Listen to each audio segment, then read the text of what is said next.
What's going on, everybody? It's your boy YaboiJmoney, aka No Money of the PvP Fight Club, and I'm back here today with another theme team for you guys.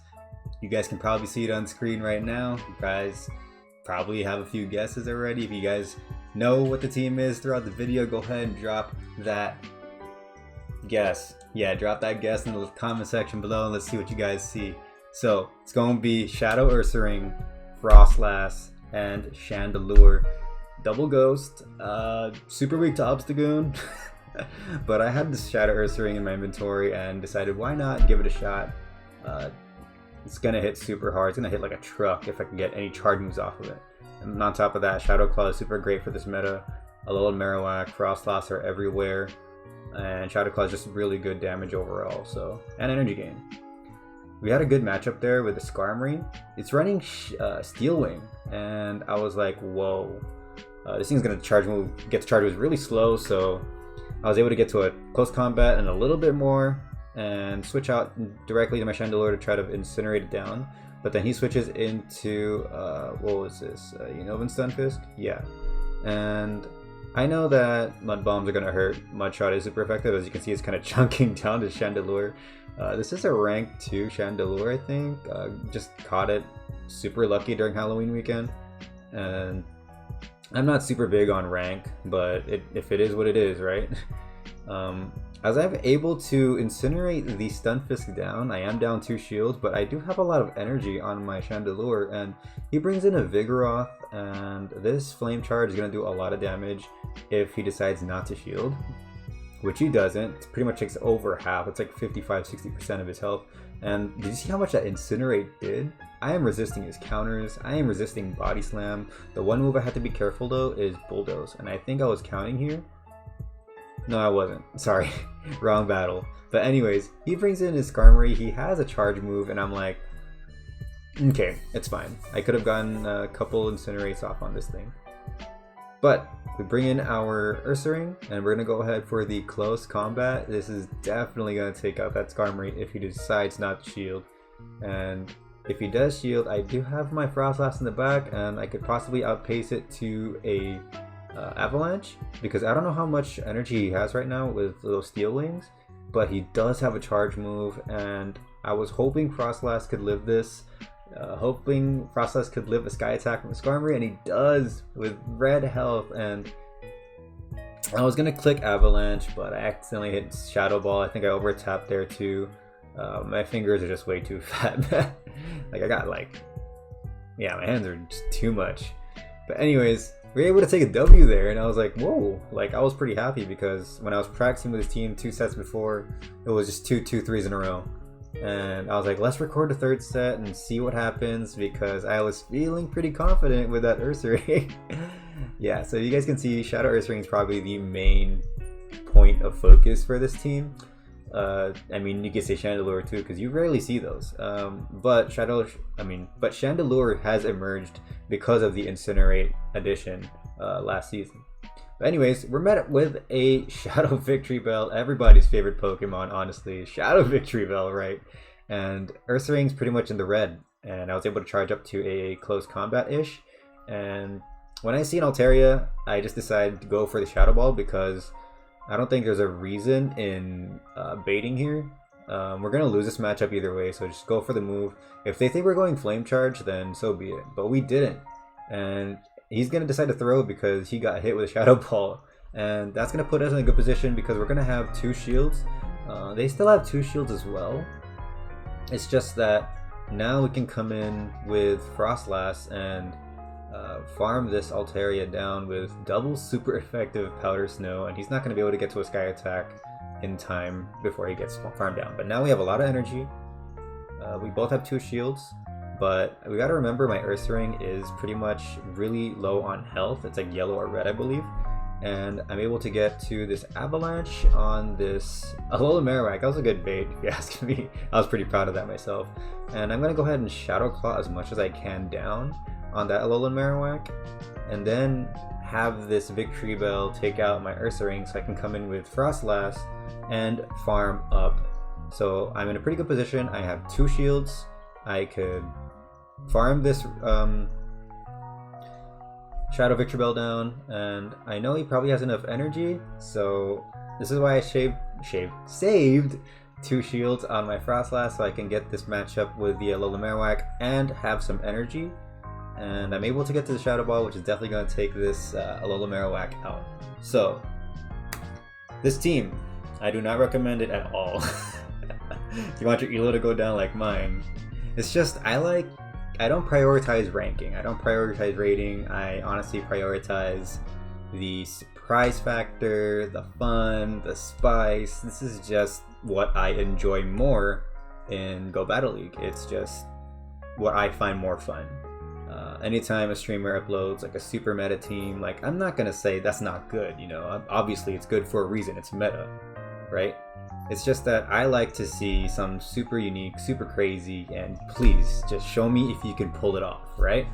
So here I have a Unova Stunfisk in front of me, and Unova Stunfisk is extremely quick at getting to his charge moves. Obviously Mudshot, one of the best fast moves in the game as far as gaining energy.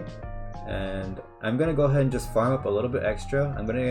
I was trying to get to this close combat before he can get to his charge move. Now I'm forced to use a shield, so now I'm shieldless against a double shielded no, not yet. I'm not shieldless yet. I was able to take one hit. Sorry about that. Now I'm gonna go ahead and throw the close combat here, but I was thinking if I could somehow melt another shield here, win switch, I could possibly nuke something at the end with Ursaring. So he's gonna go ahead and throw a discharge here at me. Definitely a discharge because it hits a bit more than Mudshot does. And he goes in with his Alolan Marowak, and this time I didn't decide to bait. I decided to just go for it. For some reason, I just have this haunting image that if I don't bait, they're not gonna shield. But then it's always vice versa, and they always end up shielding when I try not to bait, right? It worked earlier, but in this battle, obviously it didn't, so. The Alola Marowak's in front of us. We do have our Shadow Ursaring. I'm gonna try to farm as much as I can with this Shadow Claw, because I just need him to take me out here, right? And then the game pauses. So I was super confused because my Wi-Fi has been doing pretty great all night. And then I realized I was tapping, and then he wasn't throwing moves. So I'm thinking they must be lagging, or is it me? I was still super confused at this point.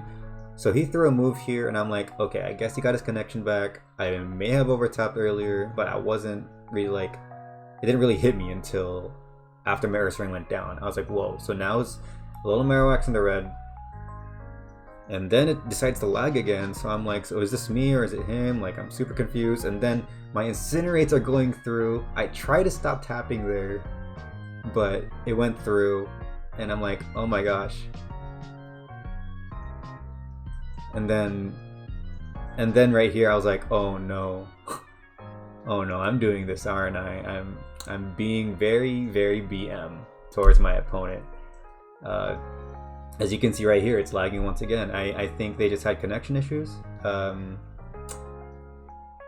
it's tough because normally at this point I would just stop and try to have them come back, but it was a little too late by the time I realized it. So Mary J and T, I wholeheartedly apologize for that incident. What's your Venmo? Drop it in the comment section so I can hit you with that $5, unless you want to hit me in the face for BMing you that hard. So that's not how we do things here at Fight Club, guys. No. We are called Fight Club, but we are pretty respectful towards one another, and we like each other's trollness. Anyways, we're met with a bad lead, obviously. Shadow Claw's gonna do too much to that. Wigglytuff and Charms are gonna hit us harder because we're Shadow. So I decided to go on my Chandelure and see what they have in the back, and it is Obstagoon, the ultimate core breaker of my team. Basically my team's biggest weakness, and the only way I could win this is if I double shield and he decides not to shield. And they didn't for some reason, because they see that I have a Ursaring, weak to counter. They see that I have a Chandelure, weak to Night Slash. Personally, if that was me, I would have shielded and try to just boost up the Night Slashes and toss as much counters as I can, because Shadow Claw's not doing anything to that Obstagoon. But it went down, so we're in a better position. The Drift Blim comes in, and literally, like, two of my biggest nightmares, Drift Blim and Obstagoon, just in my face, and I could get to another move here, so I got to a Flame Charge. Maybe I should have went for the Flame Charge earlier, so that I could get attack boost, and then go for the Shadow Ball here in case, but either way it was going to get shielded, no matter what. Now, my thought here was show Frostlass, show the Ice and Ghost typing, and hopefully catch a Shadow Ball here with my Ursaring, but that wasn't the case. He was able to see that. I think I clicked way too fast. I switched way too fast and he was able to see what happened. So I decided to go for the close combat because I was counting the hexes and I knew he was at an Icy Wind, and we get the close combat off. I know that's like a million times resisted because it's Ghost and Flying, but all I needed was that chip damage to take me out here with the Icy Wind. Now they have no energy and I could just farm down with my Frostlass, and now it's a race to see who can get to the charge move first.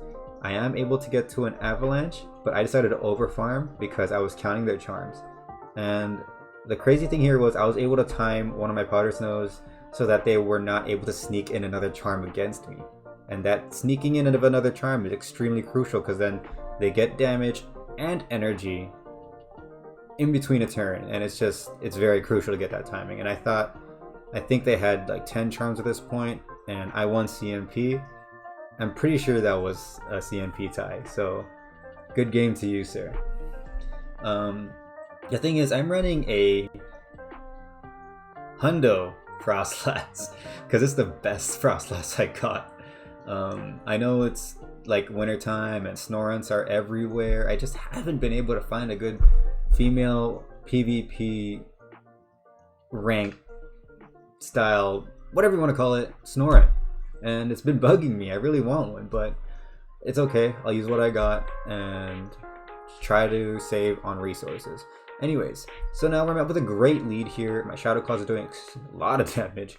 I get to my close combat against the Vigoroth. Honestly, Vigoroth, extremely good safe swap in this meta, but I do have the Chandelure in the back. I completely resist the Body Slam. I completely resist the counter, but I have to make sure I don't get hit with a Bulldoze. I was counting the counters, and he had about 8 in, and that's enough for a Bulldoze. So I get my Flame Charge off, and he decides to go for a charge move. I have to respect the Bulldoze damage, and on top of that, I got an Incinerate off. So he's going to receive damage here, and I'm going to gain energy. I throw another Incinerate, and he throws another charge move, and to me, that has to be a Body Slam. There's no way he got to a Bulldoze in that amount of time. So I'm able to absorb the charge move, and I one switch, and I'm gonna go for the Flame Charge here to boost my attack and just incinerate everything in my path, and it's a Frostlass and it goes down. So he's gonna try to win this whole thing with Unova and Stunfisk, and even then, like, I got another Incinerate off, and that's just how broken Incinerate is. I can understand why Zionic has fallen in love with the fire type. Alola Marowak and Typhlosion, Ho-Oh, he released a lot of videos with Incinerate users, and obviously I can see why. I had a lot of fun with Rapidash and Kanto Cup as well, so there's that. And now, I definitely could have went into Frostlass here, obviously because it's super effective. I could eat up a charge move and go for the Avalanche. But the theme is Beauty and the Beast. I want Beast to take the show here as he goes for the close combat and takes out the Unova and Stunfisk. We get I consider this a 4-1 because I definitely should have lost that third battle where the trainer lagged out and it was a little too late. But what I want you guys to take a look at is how much Stardust I'm going to receive for this fake 5-0 that I just pulled off after I failed to catch this Ponyta. Because right now you do receive double Stardust. No, not even double, like a lot of Stardust for completing a set using a premium raid pass for your GBL battles. So after I catch this Ponyta, yeah, I laugh at how many balls I have. I recently moved and there's no Pokestops near me. I have to like go out of my way to go to get Pokestops. Also, don't laugh at my rating. Like I said, I don't prioritize rating, but boom, right there. Got 30k Stardust. That is really what matters here, guys. Go ahead, use your star pieces if you're really confident in your GBL battles, because even when you get a 3 and 2, it's really worth it. It's like 20,000. Is it like 24k? Something like that. That's a lot of Stardust. Last night I was star piecing with my premium raid pass battles, and I get a lot of Stardust. I was able to get to maybe 75k yesterday, starting from like 1,000 Stardust, and I use up my Stardust a lot. I wish I was like a lot of those other YouTubers that have like millions of Stardust on deck, but you know, I don't. I'm a regular PvP player, a regular Pokemon Go player, just like you watching right now, and yeah, pretty much it. My name is YaboiJmoney, aka No Money, of the PvP Fight Club. Like, comment, subscribe, join the Fight Club. It's going to be in the description below, and I'll see you guys at the next theme team. If you have any more suggestions, let me know. I do owe some people some videos, so I'll try to get to that as soon as I could. Alright, it's me signing out though. Peace.